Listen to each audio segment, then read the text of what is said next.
નમસ્તે વિદ્યાર્થી મિત્રો મિત્રો શિક્ષણ વિભાગ દ્વારા અને સમગ્ર શિક્ષા અભિયાનની ટીમ દ્વારા આજથી ધોરણ 9 અને 10 વર્ચ્યુઅલ ક્લાસરૂમ મારફત બ્રોડકાસ્ટ વેમાં આજથી પ્રસારણ છે મિત્રો ચાલુ કરવામાં આવ્યું છે। આપ વિદ્યાર્થી મિત્રો જાણો છો કે કોરોનાની મહામારીને કારણે આપ લોકો શાળાએ આવી શકતા નથી, પરંતુ શિક્ષણ વિભાગ દ્વારા હોમ લર્નિંગ કાર્યક્રમ અંતર્ગત ઘણા બધા કાર્યક્રમો છે મિત્રો ચાલુ કર્યા છે। આપ લોકોને પાઠ્યપુસ્તક પણ શિક્ષણ વિભાગ દ્વારા આપને પહોંચાડવામાં આવ્યું છે। બાયસેગના માધ્યમથી પણ આપણે પ્રસારણ કરી રહ્યા છીએ। માધ્યમિક શિક્ષણ બોર્ડ દ્વારા પણ બાયસેગના માધ્યમથી આપણે પ્રસારણ કરીએ છીએ। ડીડી ગિરનાર ઉપર દૂરદર્શનના માધ્યમથી પણ આપણે આ પ્રસારણ કરી રહ્યા છીએ।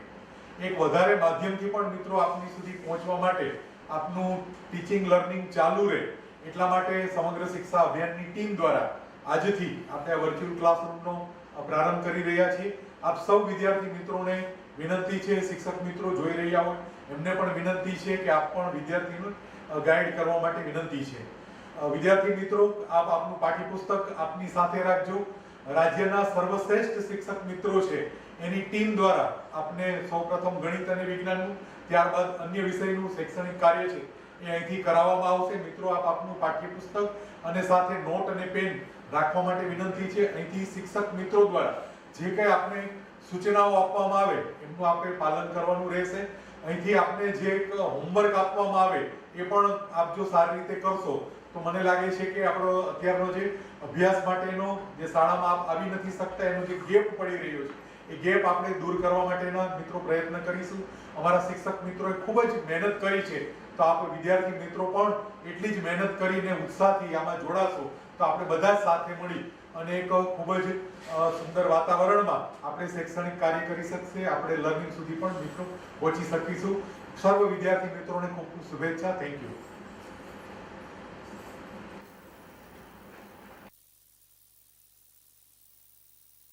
નમસ્તે વિદ્યાર્થી મિત્રો, આપણે જાણીએ છીએ તે પ્રમાણે કે આજે આપણે એક નવા જ માધ્યમથી ધોરણ 9ની અંદર અભ્યાસક્રમ ચાલુ કરી રહ્યા છીએ।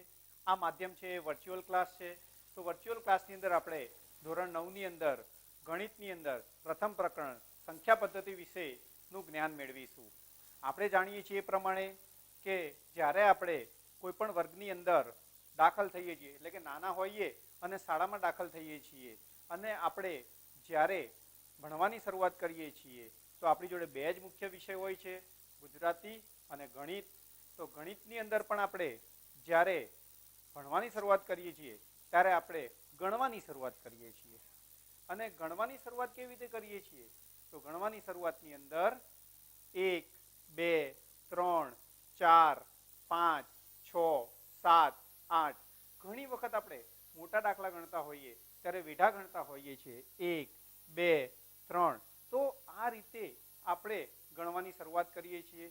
ગણવાની જ્યારે પણ આપણે શરૂઆત કરીએ છીએ ત્યારે સૌ પહેલા જે આવે છે તેને આપણે પ્રાકૃતિક સંખ્યા તરીકે કહીએ છીએ। જુઓ આપણી ચોપડીની અંદર પાના નંબર 2, તો આપણા પાઠ્યપુસ્તકની અંદર પાના નંબર 2 જે છે, બરોબર છે, એ પાના નંબર 2 ની અંદર આપણને અહીંયા આગળ ખૂબ જ સરસ ચિત્ર આપેલું છે જેને આપણે જોઈ શકીએ છીએ કે આ ચિત્ર જોઈએ આપણે શું દર્શાવે છે આ ચિત્ર?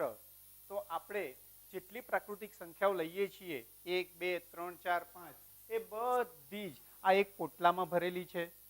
પોટલામાં ભરેલી આ સંખ્યાઓને આપણે પ્રાકૃતિક સંખ્યા તરીકે ઓળખીએ છીએ। પ્રાકૃતિક સંખ્યા તરીકે જ્યારે આપણે તેને ઓળખીએ છીએ ત્યારે આપણને એ પણ ખ્યાલ હોવો જોઈએ કે એને આપણે કેવી રીતે સંબોધીએ છીએ। તો આપણે જોઈએ જરા, તો પ્રાકૃતિક સંખ્યાને આપણે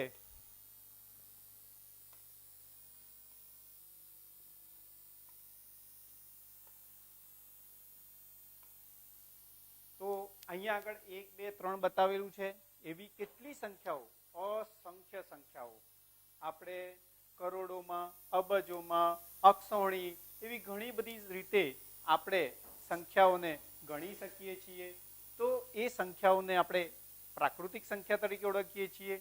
પ્રાકૃતિક સંખ્યા એટલે અંગ્રેજીમાં આપણે એને નેચરલ નંબર કહીએ છીએ.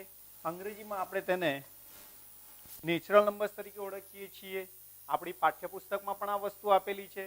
અને નેચરલ નંબરનો પ્રથમ અક્ષર એટલે n આવે છે. જ્યારે નેચરલ નંબરનો પ્રથમ નંબર n આવે છે એટલે આપણે તેને સંકેતમાં કેપિટલ N તરીકે ઓળખીએ છીએ.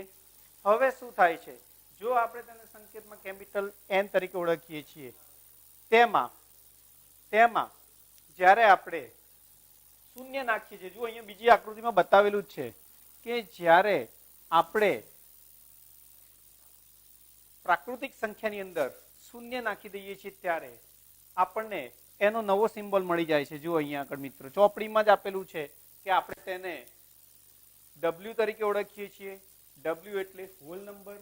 જો આપેલું છે આપણે અહીંયા આગળ પૂર્ણ સંખ્યાઓ તરીકે ઓળખીએ છીએ. પૂર્ણ સંખ્યાઓને આપણે અંગ્રેજીમાં હોલ નંબર્સ તરીકે ઓળખીએ છીએ. માટે આપણે તેના માટે જે સંકેત વાપરીએ છીએ તેને આપણે W કહીએ છીએ. W કે જેને આપણે પૂર્ણ સંખ્યા તરીકે ઓળખીએ છીએ. ત્યાર પછી આપણે જે ગ્રાફ જોયા હતા શરૂઆતમાં આપણી બુકના પ્રથમ પત્તા ઉપર આપણને જે ગ્રાફ આપ્યા છે એની વાત કરીએ આપણે તો એમાં કેવું આપેલું છે આપણે જોઈએ તો આ એક ગ્રાફ આપણે જોઈએ છીએ. એ ગ્રાફની અંદર શું છે તો એમાં સંખ્યા રેખા દર્શાવેલી છે. એ સંખ્યા રેખાની અંદર અહીંયા આગળ શૂન્ય લીધેલું છે, બરાબર. ત્યાર પછી 1, 2, 3 એ રીતે જે આપણે પ્રાકૃતિક સંખ્યા ગણીએ છીએ તે પ્રાકૃતિક સંખ્યા પછી એનાથી વિરુદ્ધ દિશામાં એટલે કે શૂન્યથી જમણી બાજુમાં જઈએ તો આપણને ધન સંખ્યા મળે છે. જ્યારે શૂન્યથી પાછી એટલે કે ડાબી બાજુ જઈએ એટલા જ અંતરે આપણે જઈએ ત્યારે આપણને એટલી ઋણ સંખ્યા મળે છે. એટલે 1 ના વિરોધમાં -1 મળે છે, 2 ના વિરોધમાં -2 મળે છે, 3 ના વિરોધી સંખ્યા -3 મળે છે. તો આ રીતે આપણે માઇનસ સંખ્યાઓને પણ સમજી શકીએ છીએ. જ્યારે આપણે આ માઇનસ સંખ્યાઓને સમજીએ છીએ ત્યારે આપણે એને એક નવું નામ આપ્યું. શું? તો કે પૂર્ણાંક સંખ્યાઓ. પૂર્ણાંક સંખ્યામાં શું શું આવેલું છે તો કે પૂર્ણાંક સંખ્યાની અંદર માઇનસ સંખ્યાઓ એટલે કે ઋણ સંખ્યાઓ, પછી શૂન્ય અને ધન સંખ્યાઓ. તો આ રીતે જ્યારે બધું જ ભેગું થાય છે ત્યારે આપણે એને નવો સંખ્યાનો સમૂહ તરીકે ઓળખીએ છીએ. આ નવા સંખ્યાના સમૂહને આપણે પૂર્ણાંક સંખ્યા તરીકે ઓળખીએ છીએ. તો આપણે હવે એના વિશે સમજીએ. તો મેં હમણાં જ વાત કરી એ પ્રમાણે કે જ્યારે આપણે ઋણ પૂર્ણાંકો, શૂન્ય અને ધન પૂર્ણાંકો બધું જ ભેગું કરીએ તો આપણને એક આખો નવો સમુદાય મળે છે જેને આપણે પૂર્ણાંકો તરીકે ઓળખીએ છીએ. પૂર્ણાંકોને અંગ્રેજીમાં ઇન્ટીજર્સ કહેવાય, પરંતુ આપણે અહીંયા આગળ એનો સિમ્બોલ I નથી લેતા. આપણે એનો સિમ્બોલ શું લઈએ છીએ? Z. કેમ? કારણ કે એને આપણે જર્મન શબ્દ જેહલેન પરથી ઓળખીએ છીએ. માટે આપણે એનો સંકેત એ Z તરીકે સ્વીકારીએ છીએ. તો વિદ્યાર્થી મિત્રોને આટલી ખબર પડી ને કે સૌથી પહેલા પ્રાકૃતિક સંખ્યા ગણાવે, ત્યાર પછી શૂન્ય આપણને પૂર્ણ મળે, ત્યાર પછી એમાં ઋણ સંખ્યા લેતા આપણને જે ગણ મળે છે અથવા તો જે સમુદાય મળે છે એને આપણે પૂર્ણાંક સંખ્યા તરીકે ઓળખીએ છીએ. એને દર્શાવવા માટે આપણે Z વાપરીએ છીએ. ત્યાર પછી હજી આપણે આગળ ભણીએ તો બે સંખ્યાઓને ગુણોત્તર સ્વરૂપે દર્શાવી શકાય છે. જો આપણે બે સંખ્યાઓને ગુણોત્તર સ્વરૂપે દર્શાવીએ છીએ તો આપણને કેવી રીતે મળે છે એની વિશે ચર્ચા કરીએ. તો આપણી ટેક્સ્ટબુકમાં આપેલું જ છે આપણને શું કે અહીંયા આગળ જુઓ, આ 1/2 છે એટલે કે P ના છેદમાં Q સ્વરૂપે દર્શાવેલું છે. એ જ રીતે 3/4 પણ છે. એ જ રીતે -2005 ના છેદમાં 2006 છે. આવી સંખ્યાઓ જે છે એને આપણે સમમેય સંખ્યા તરીકે ઓળખીએ છીએ. સમમેય સંખ્યા શબ્દ કેવી રીતે આવ્યો તો એ રેશિયો ગુણોત્તર આપણે 1/2 લખીએ છીએ 3/4 લખીએ છીએ, -2005/2006 લખીએ છીએ. એ શું છે? એક જાતનું ગુણોત્તર છે. ગુણોત્તરને અંગ્રેજીમાં આપણે રેશિયો તરીકે ઓળખીએ છીએ. એટલે આ નંબરને અંગ્રેજીમાં રેશનલ નંબર તરીકે પણ ઓળખવામાં આવે છે. પરંતુ રેશનલ નંબરમાં આપણે ભાગાકાર કરી શકીએ છીએ. પછી એ ભાગાકારને આપણે દશાંશ અભિવ્યક્તિમાં પણ રજૂ કરી શકીએ છીએ. તો આપણને જવાબ મળે છે. એ જવાબ એટલે કે ભાગાકારમાં આપણને ભાગફળ મળે છે. એ ભાગફળ એટલે કોશન્ટ, અને કોશન્ટને અંગ્રેજીમાં ક્યુ થી શરૂઆત થાય છે. માટે આપણે જે સમય સંખ્યાઓ છે તે સમય સંખ્યાઓ દર્શાવવા માટે આપણે કેપિટલ ક્યુ નો ઉપયોગ કરીએ છીએ. એ સિવાય પણ આપણે જોઈએ તો આપણે એમ કહી શકીએ, અહીંયા જે આપણે આપ્યું છે એ પ્રમાણે વ્યાખ્યા આપેલી છે સમય સંખ્યા. તે સમય સંખ્યા આપણે કોને કહી શકીએ? તો સમય સંખ્યા આપણે જો પી અને ક્યુ પૂર્ણાંક હોય તો, અહીંયા બહુ સ્પષ્ટ શબ્દનો ઉપયોગ કર્યો છે એમણે. શું? ક્યુ એ શૂન્યેતર હોય, એટલે કે કોઈ પણ સંખ્યાના છેદમાં જો આપણે શૂન્ય સિવાયની કોઈ પણ સંખ્યા લઈએ તો આપણને સ્પષ્ટ કહી શકીએ છીએ કે શૂન્ય જો છેદમાં હોય તો આપણે તેનું ભાગાકાર કરી શકતા નથી. એટલે કે આપણને એક અવ્યાખ્યાયિત પદ મળે છે.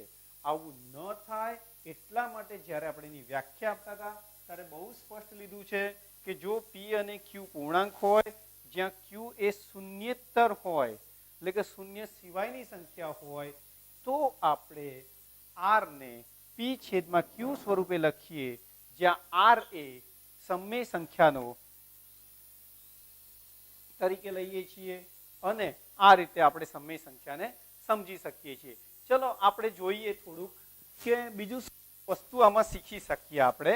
તો આપણે જોઈએ છીએ એક નવી જ વસ્તુ કે અત્યાર સુધી આપણે જે શીખ્યા, આપણે 3-4 વસ્તુ શીખ્યા અત્યાર સુધીમાં. તો એની અંદર સૌથી પહેલી જે આપણે વસ્તુ શીખીએ છીએ એની અંદર આપણે લઈએ તો આપણે એવું કહી શકીએ. શું?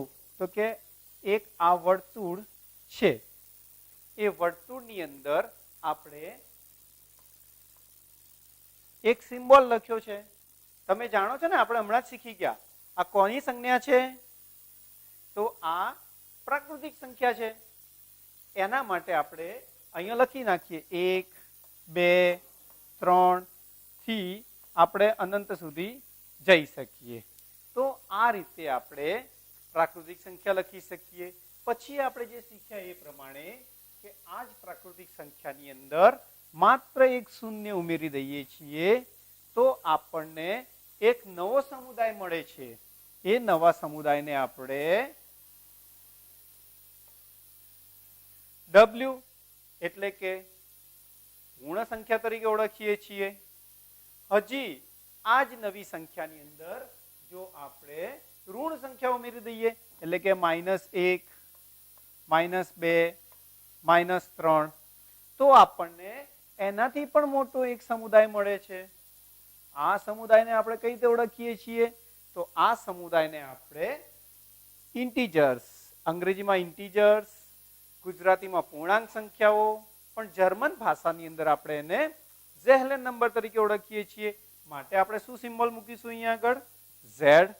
હવે આ બધી જ સંખ્યાઓને આપણે એકબીજાના ગુણોત્તર સ્વરૂપે દર્શાવી શકીએ, પણ એની અંદર ખાસ ધ્યાન શું રાખવાનું કે ભાઈ છેદ જે હોય એ શૂન્ય ન હોવો જોઈએ. ચલો આપણે એને પણ જોઈ લઈએ. એટલે કે કોઈ પણ સંખ્યાને આપણે p ના છેદમાં q સ્વરૂપે લખીએ, જ્યાં q is not equal to 0 એટલે કે q એ શૂન્ય સિવાયની સંખ્યા છે. હવે જો આપણે વાત કરીએ તો આપણને એનાથી પણ એક મોટો સમુદાય મળે અને આ સમુદાયને આપણે નામ આપીએ છીએ સમય સંખ્યા, જેને આપણે r તરીકે દર્શાવીએ છીએ. તો વિદ્યાર્થી મિત્રો, આટલો અભ્યાસ આપણે ધોરણ 8 સુધી કરીને આવ્યા છીએ. આ તો પુનરાવર્તન હતું આપણું. ચલો આપણી વિચારીએ કે શું પ્રાકૃતિક સંખ્યાને આપણે સમય સંખ્યા કહી શકીએ? આપણે પ્રાકૃતિક સંખ્યાને સમય સંખ્યા કહી શકીએ? કહી શકાય. ધારો કે એમ કહું કે હું ગાંધીનગરમાં રહું છું, બરાબર? જો હું ગાંધીનગરમાં રહું છું તો હું ગુજરાતમાં રહું છું એવું કહેવાય? કહેવાય. પરંતુ ગુજરાતમાં રહેતો દરેક વ્યક્તિ ગાંધીનગરમાં રહેતો હોય એવું કહી શકાય? ના કહી શકાય. જરૂરી નથી કે તે ગાંધીનગરમાં જ રહેતા હોય. એટલે કહેવાનો મતલબ એ છે કે દરેક પ્રાકૃતિક સંખ્યાને આપણે પૂર્ણ સંખ્યા કહી શકીએ, દરેક પ્રાકૃતિક સંખ્યાને આપણે પૂર્ણાંક સંખ્યા કહી શકીએ, દરેક પ્રાકૃતિક સંખ્યાને આપણે સમય સંખ્યા પણ કહી શકીએ. પરંતુ એનાથી ઊંધું, શું સમય સંખ્યાને આપણે પૂર્ણાંક કહી શકીએ? શું પૂર્ણાંક સંખ્યાને આપણે પૂર્ણ સંખ્યા કહી શકીએ? શું પૂર્ણ સંખ્યાને આપણે પ્રાકૃતિક સંખ્યા કહી શકીએ? તો એ સત્ય પણ છે અને અસત્ય પણ છે. પણ ગણિતના નિયમ પ્રમાણે જો કોઈ વિધાન એક પણ વખત અસત્ય હોય તો આપણે તેને ખોટું કહી શકીએ છીએ. તો આ રીતે આપણે પ્રાકૃતિક સંખ્યા, પૂર્ણ સંખ્યા, પૂર્ણાંક સંખ્યા અને સમય સંખ્યા વિશે સમજી ગયા. ચલો આપણે થોડુંક આગળ જોઈએ. હવે આ વસ્તુ જે આપણે શીખ્યા છીએ એમાં જ આપણે આગળ જઈએ છીએ. તો જે સૌથી અગત્યની વસ્તુ છે એ હવે આવે છે અહીંયા આગળ. આપણી ટેક્સ્ટબુકમાં આપણે 1/2 બરાબર 2/4 બરાબર 10/20 બરાબર 25/50 બરાબર 47/94 શું વસ્તુ છે આપણે એને જોઈએ. વસ્તુને જોઈએ છીએ હવે આપણે.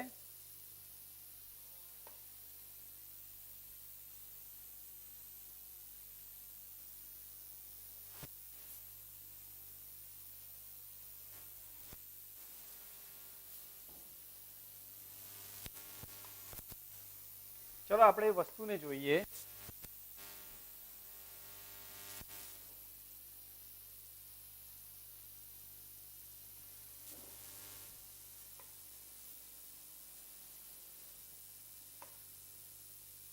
આપણે એ સંખ્યાઓને લઈ લીધી છે. હવે એ સંખ્યાઓને આપણે જોઈએ તો આપણે કેવી રીતે જોઈ શકીએ છીએ? તો 1/2 છે એ તો એનું સંક્ષિપ્ત સ્વરૂપ છે. પરંતુ જો આપણે 2/4 લઈએ છીએ તો આપણે આગળ શું કરી શકીએ? તો આપણે એના બરાબર એવી રીતે લખી શકીએ કે ભાઈ 2 એકા 2 અને એ જ રીતે અહીંયા આગળ 2 ગુણ્યા 2 એટલે 4. તો આ રીતે 2 એકા 2 અને 2 ગુણ્યા 2 4 થાય છે. હવે આપણે શું કરીએ છીએ?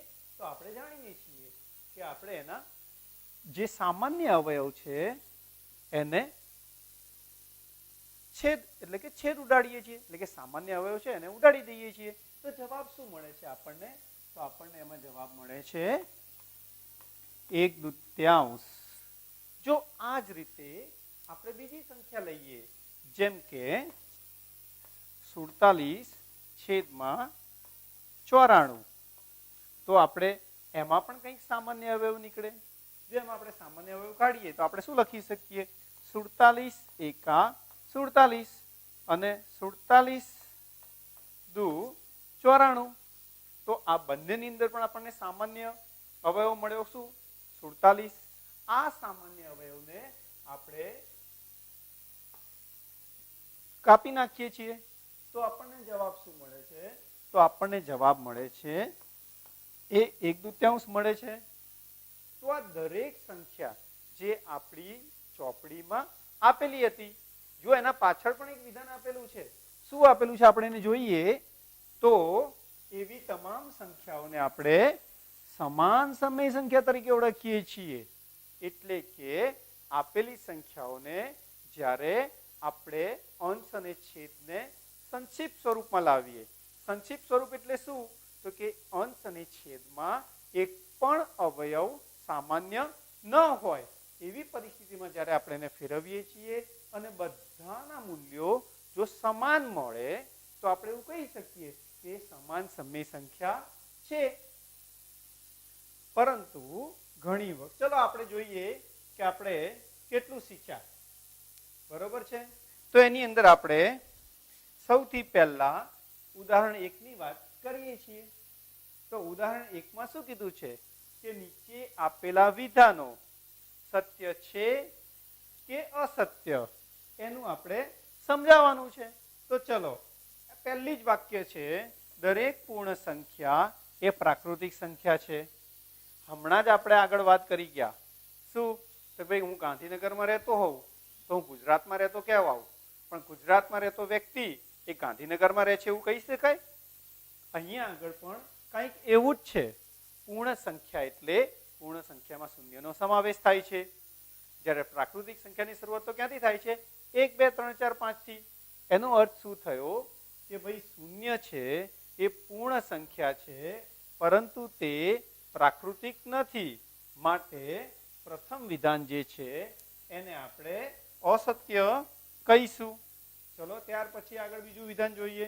દરેક પૂર્ણાંક સંખ્યા એ સમય સંખ્યા છે. હા, દરેક પૂર્ણાંક સંખ્યા એ સમય સંખ્યા છે, કારણ કે સમય સંખ્યા એટલે એના પીના છેદમાં ક્યુ સ્વરૂપ, અને એ પેલા સમૂહ કરતા મોટો સમૂહ હતો, એની અંદર આવી ગયું હતું.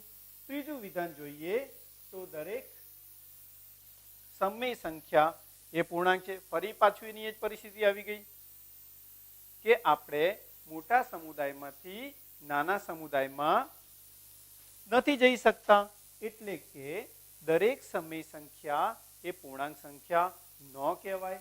માટે આપણે જોયું એ પ્રમાણે કે અહીંયા આગળ આપણને એના જવાબ આપી દીધેલા છે. ત્યાર પછી જે છે એ ઉદાહરણ 2 છે.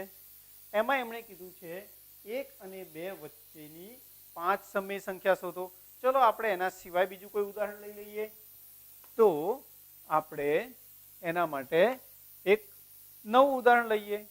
આપણે એવું કહીએ કે 4 અને 5 વચ્ચે 6 સંખ્યાઓ શોધીએ. કેટલી? 6 સંખ્યાઓ. તો આપણને જે અહીંયા 4 અને 5 આપ્યા છે એને પ્રાકૃતિક સંખ્યા છે. આ પ્રાકૃતિક સંખ્યાને આપણે સૌથી પહેલા સમય સંખ્યામાં ફેરવવી પડે. ચલો ફેરવીએ. કશું જ નથી, દરેક સંખ્યાના છેદમાં 1 તો હોય જ છે. કોઈ પણ સંખ્યાને આપણે 1 વડે ગુણીએ અથવા તો 1 વડે ભાગીએ તો એના જવાબમાં કોઈ ફેર પડતો નથી. તો આપણે આ જે 4 ના છેદમાં 1 અને 5 ના છેદમાં 1 લખી કાઢીએ છીએ. તો આ રીતે આપણે પ્રશ્નમાં આપેલી પ્રાકૃતિક સંખ્યાને સમય સંખ્યામાં ફેરવી દીધી છે. હવે આપણે કેટલી સંખ્યાઓ જોઈએ છે? 6. જો આપણે 6 સંખ્યાની જરૂર હોય તો આપણે તેના અંશ અને છેદ બંનેને 7 વડે ગુણીશું. ચલો આપણે એક કામ કરી નાખીએ કે એના અંશ અને છેદ બંનેને આપણે 7 વડે ગુણી કાઢીએ છીએ.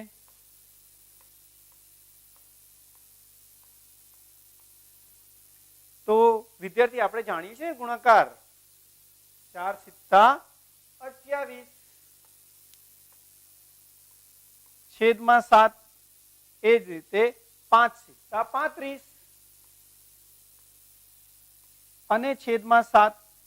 હવે આપણે જોઈએ તો છેદને આપણે લખવાનો જ છે, પણ માત્ર સંખ્યાઓ ગણવી હોય તો 28 ને 35 વચ્ચે આપણે ગણીએ તો 29, 30, 31, 32, 33, 34. તો આપણને 6 સંખ્યાઓ મળી જાય છે. જો આપણે તેને લખવું હોય તો આવી રીતે લખી શકીએ કે 29 ના છેદમાં 7, પછી 30 ના છેદમાં 7,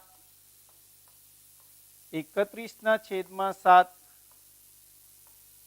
32 ના છેદમાં 7, 33 ના છેદમાં 7 અને 34 ના છેદમાં 7. તો આ રીતે આપણને 1, 2, 3, 4, 5 અને 6 સંખ્યાઓ વચ્ચે મળી જાય છે. તો આવી રીતે આપણે ઘણા બધા દાખલા ગણી શકીએ.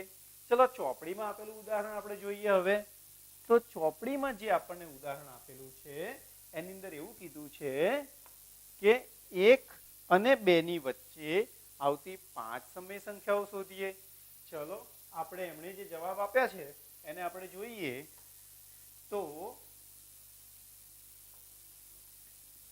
એમણે આપણને જે જવાબ આપ્યા છે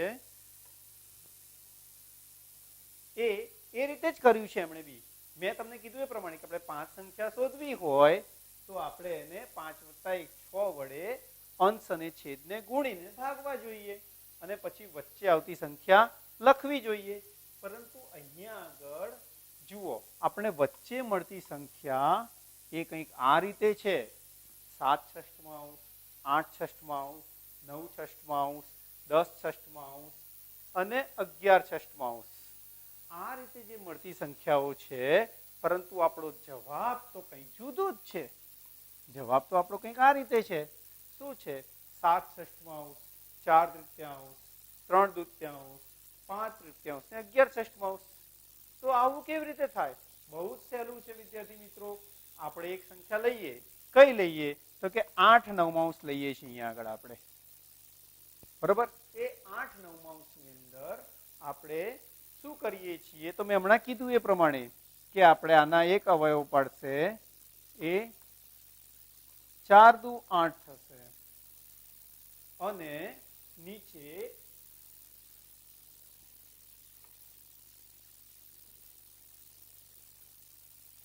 6 હતા. બરોબર? એના અવયવ પડશે 3 દુ 6, જેમાં 2 સામાન્ય અવયવ છે, એને આપણે કાઢી નાખીએ છીએ. તો જવાબ શું મળ્યો? તો 4/3. તો આ રીતે આપણે દરેક સંખ્યાની અંદર જો સામાન્ય અવયવ કાઢી નાખીએ તો આપણને આ પ્રમાણે જવાબ મળી શકે છે. તો વિદ્યાર્થી મિત્રો સમજ્યા ને આપણે કે સંક્ષિપ્તીકરણ એટલે શું? તો કે અંશ અને છેદમાં જેટલા સામાન્ય અવયવ આવતા હોય તેમને દૂર કરીએ તો આપણને સંક્ષિપ્ત સ્વરૂપમાં મળી જાય છે. તો આપણે હવે આગળ જોઈશું. આગળની વાત કરીએ આપણે તો હવે આપણે લઈશું કે કેવી સંખ્યાઓ લઈશું? તો હવે આપણે સમય સંખ્યા લઈશું અને એ સમય સંખ્યાની વચ્ચે આપણે બીજી 4 સંખ્યાઓ ઉમેરીશું. ચલો જોઈએ. આપણી જોડે એક સમય સંખ્યા 1/2 છે અને બીજી સંખ્યા છે એ 3/4 છે.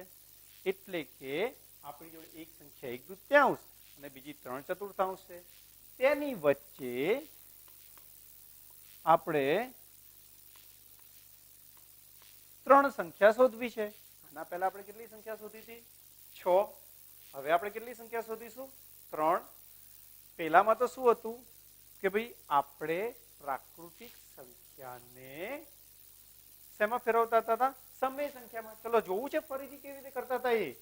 તો આપણે જોઈએ તો આપણી જોડે પ્રાકૃતિક સંખ્યા 4 અને 5 હતી. એમાંથી આપણે એને સમયમાં ફેરવતા હતા. સમયમાં ફેરવતા હતા એના છેદ સરખા હતા. પણ જ્યારે હવે આપણે 1/2 અને 3/4 એવી સંખ્યા લીધી કે જેના છેદ પણ સમાન નથી. એટલે સૌથી પહેલા શું કરવું પડશે? આપણે તેના છેદ સમાન કરવા પડશે. છેદ સમાન કરવાનું આપણે ધોરણ 5માં શીખી ગયા છે. શું કરવું પડે? આપણે લસા શોધવું પડે. તો 2 અને 4 નો લસા કેટલો આવશે? 4. તો આપણે એનો લસા 4 છે. આપણે શીખ્યા હતા એ પ્રમાણે શું કરીશું? તો કે 1/2 ગુણ્યા અંશ અને છેદને કોના વડે ગુણીશું તો આપણને છેદમાં 4 મળે. તો આપણે અંશ અને છેદને આપણે 2 વડે ગુણીશું તો આપણને શું મળશે? એક બાજુ 2/4 મળશે. જ્યારે આપણી બીજી જે સંખ્યા છે એ તો 3/4 છે. હવે શું થયું? તો કે બંને સંખ્યાને આપણા છેદ સરખા કરી નાખ્યા. હવે આપણે ખરેખર કેટલી સંખ્યા વચ્ચે જોઈએ છે? 3. તો હમણાં જ કીધું એ પ્રમાણે જો 3 સંખ્યા જોતી હોય તો એક સ્ટેપ આગળ 4 વડે ગુણીને 4 વડે ભાગી કાઢીએ. ચલો આપણે એવું કરીએ. તો આપણે એને 4 વડે ગુણીએ છીએ અને 4 વડે ભાગીએ છીએ. તો આપણને શું જવાબ મળશે? તો આપણને જે જવાબ મળશે 2 ચોક 8 છેદમાં ચોકું ચોકું 16. અંશનો અંશમાં ગુણાકાર કરવાનો, છેદનો છેદમાં ગુણાકાર કરવાનો. એ જ રીતે અહીંયા આગળ 3 ચોક 12 અને ચોકું ચોકું 16. જો આપણે ગઈ વખતે કર્યું એ જ પ્રમાણે હવે જુઓ કે અંશમાં 8 અને 12 વચ્ચે કેટલી સંખ્યા આવે? તો 9, 10, 11. તો આનો જવાબ આપણે કેવી રીતે લખી શકીએ કે ભાઈ 9 ના છેદમાં 16, પછી 10 ના છેદમાં 16 અને 11 ના છેદમાં 16. આટલું કર્યું, જવાબ તો આવી ગયો, પરંતુ એક વસ્તુ તો સમજવાની છે. શું? તો કે ભાઈ 9 ના છેદમાં 16 કોઈ સામાન્ય અવયવ નથી, 11 ના છેદમાં 16 કોઈ સામાન્ય અવયવ નથી, પરંતુ 10 ના છેદમાં જે 16 છે એમાં આપણે 5 ગુણ્યા 2 લખી શકીએ. અહીંયા આગળ આપણે 8 ગુણ્યા 2 લખી શકીએ. અને જો આપણે આ 2 ને કાઢી નાખીએ, એટલે કે સામાન્ય અવયવને બાદ કરીએ, તો આપણો એક જવાબ આપણને મળશે 5/8. તો આ પ્રમાણે આપણે સંક્ષિપ્તીકરણ કરીને વચ્ચે આવતી તમામ સંખ્યાઓ શોધી શકીએ છીએ. ચલો આપણે પાછા બુકમાં જતા રહીએ. તો બુકમાં એટલે કે આપણી પાઠ્યપુસ્તકમાં આપણને જે પ્રમાણે આપ્યું છે એ પ્રમાણે કે હવે હું એવી આશા રાખું કે તમે સ્વાધ્યાય 1.1 જાતે કરી શકશો. એમાં આવતા તમામ પ્રશ્નોની આપણે ચર્ચા કરી દીધી છે. શૂન્ય સમય છે કે અસમય એ પણ તમે શોધી શકશો. 3 અને 4 વચ્ચે 6 સંખ્યાઓ છે, આપણે 4 અને 5 વાળી કરી હતી. પછી આ સમછેદી સંખ્યાઓ વચ્ચે સંખ્યા, સત્ય અસત્ય એટલું પણ આપણે જાણી શકીએ છીએ. ચલો એનાથી પણ આગળ જઈએ હવે આપણે. તો આગળ જતા શું થયું? તો આપણે મહાન ગણિત શાસ્ત્રી, ખબર છે કોણ? તો કે પાયથાગોરસ. થોડું અંગ્રેજીમાં લખ્યું છે, આપણે એને સમજીએ. તો શું કીધું છે કે પાયથાગોરિયન ઇન ગ્રીસ, એટલે એના ઉપરથી આપણે ખબર પડે કે ગ્રીસના મહાન ગણિત શાસ્ત્રી, ફેમસ ગણિત શાસ્ત્રી, એટલે ફેમસ મેથેમેટિશિયન એન્ડ ફિલોસોફર, એટલે કે તત્વજ્ઞાની હતા. બરોબર છે. હવે એમણે એ જે તે સમયે એક સિદ્ધાંત આપ્યો હતો. શું હતો એ સિદ્ધાંત? તો એ સિદ્ધાંત આપણે જોઈએ જરા, પછી ફરી પાછા આપણે આવી જઈશું અહીંયા આગળ. તો એ સિદ્ધાંત હતો કે ભાઈ કાટકોણ ત્રિકોણમાં, એટલે કે આપણી જોડે એક કાટકોણ ત્રિકોણ છે, આપણી જોડે એક કાટકોણ ત્રિકોણ છે, અને એ કાટકોણ ત્રિકોણ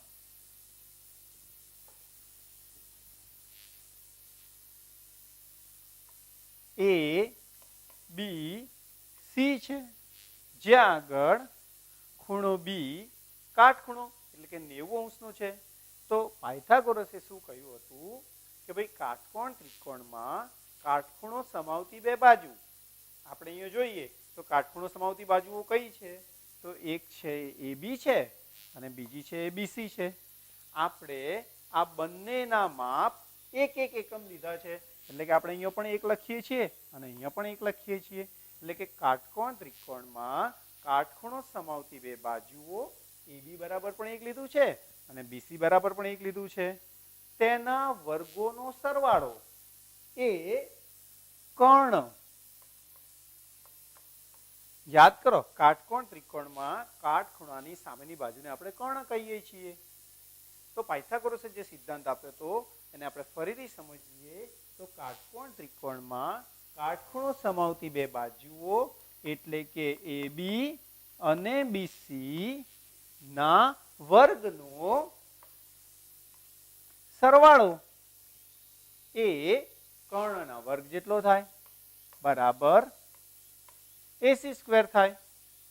હવે આપણે કીધું એ પ્રમાણે કે આપણે એ બી બરાબર પણ એક એકમ લઈએ છીએ, એટલે 1 નો વર્ગ વત્તા 1 નો વર્ગ બરાબર AC નો વર્ગ થાય. 1 ગુણ્યા 1 એટલે 1. એ જ રીતે ફરીથી 1 નો વર્ગ એટલે 1 બરાબર AC સ્ક્વેર. 1 વત્તા 1 એટલે 2. બરાબર AC સ્ક્વેર. હવે શું કરીએ છીએ, બંને બાજુ વર્ગમૂળ આપી દઈએ છીએ. તો શું થાય છે, તો કે અહીંયા આગળ વર્ગમૂળમાં 2 બરાબર AC મળે છે. બસ પ્રશ્નની શરૂઆત જ અહીંથી થઈ જાય છે કે આ વર્ગમૂળમાં 2 ને આપણે ક્યાં લેવા. શું આપણે એને પ્રાકૃતિક સંખ્યા તરીકે લઈએ, શું આપણે એને પૂર્ણ સંખ્યા તરીકે લઈએ, કે પછી આપણે તેને સમય સંખ્યા તરીકે લઈએ.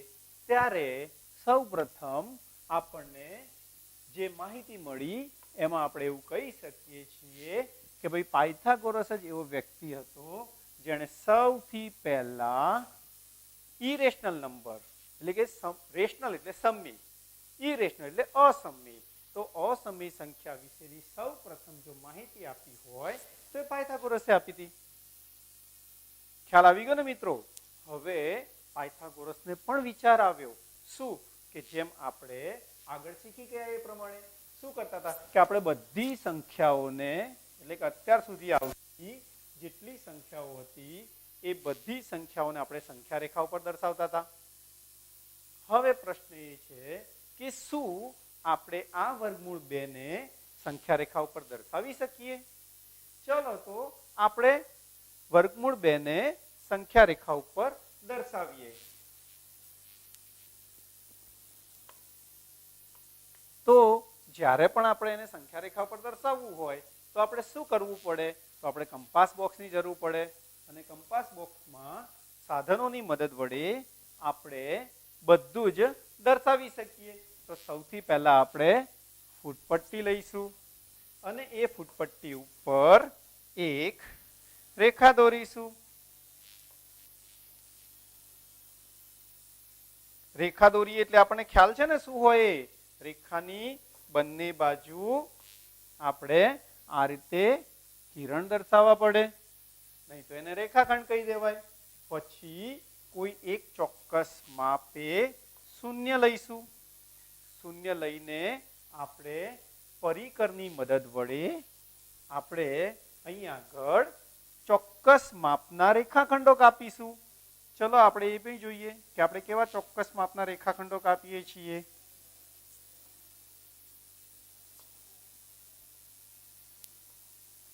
તો આપણે એક રેખાખંડ કાપ્યો, ત્યાર પછી પરિકરને ઉચકીને આપણે એને અન્ય સ્થાને લઈ જઈને ફરીથી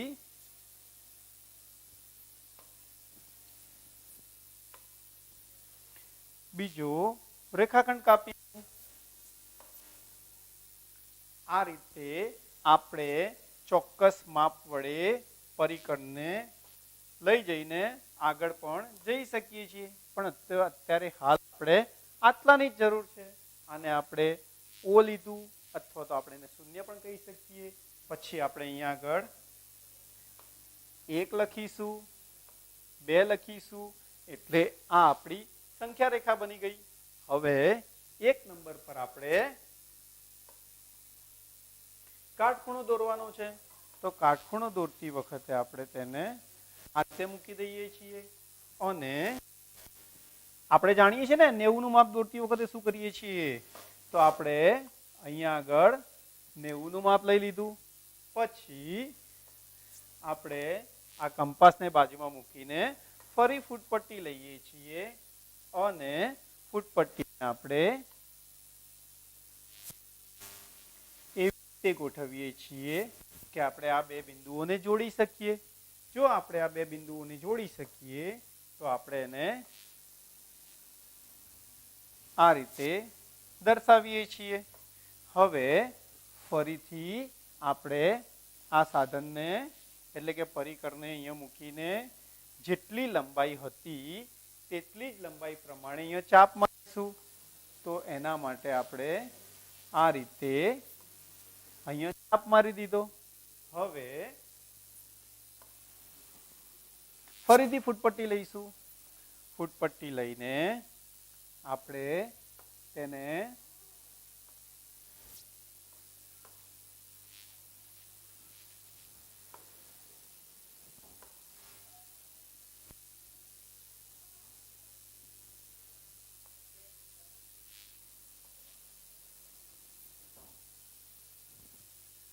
આ રીતે જોડી દઈશું. પછી આપણે તેને ઝડપથી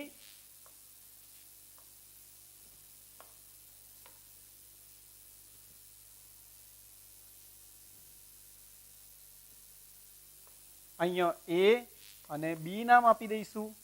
પછી આપણે પરિકરને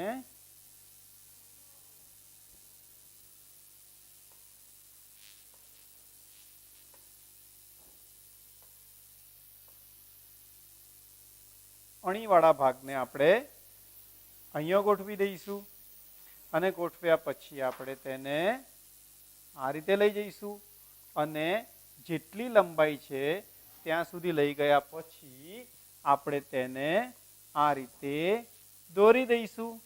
તો આ રીતે આપણે એને અહીંયા આગળ વર્ગમૂળમાં 2 આમ દર્શાવી શકાય.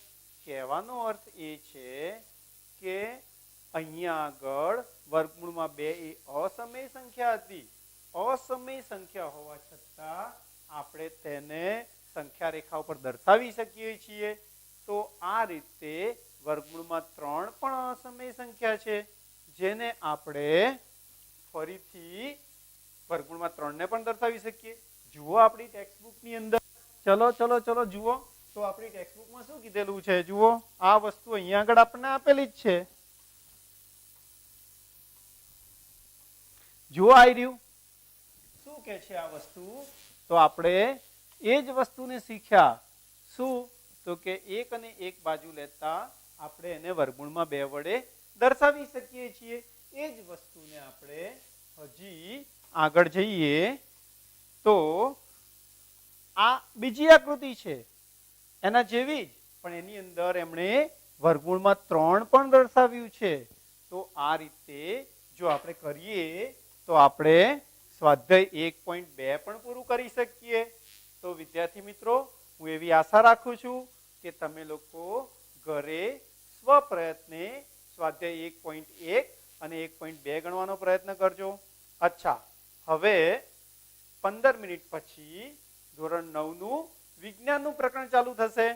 તો 15 મિનિટ પછી આપણે ફરી પાછા મળીશું અને એ વખતે પણ જેમ ગણિતમાં આપણે ચોપડી અને સાધનો લઈને બેસીએ છીએ એ રીતે વિજ્ઞાનમાં પણ પાઠ્યપુસ્તક લઈને બેસીશું.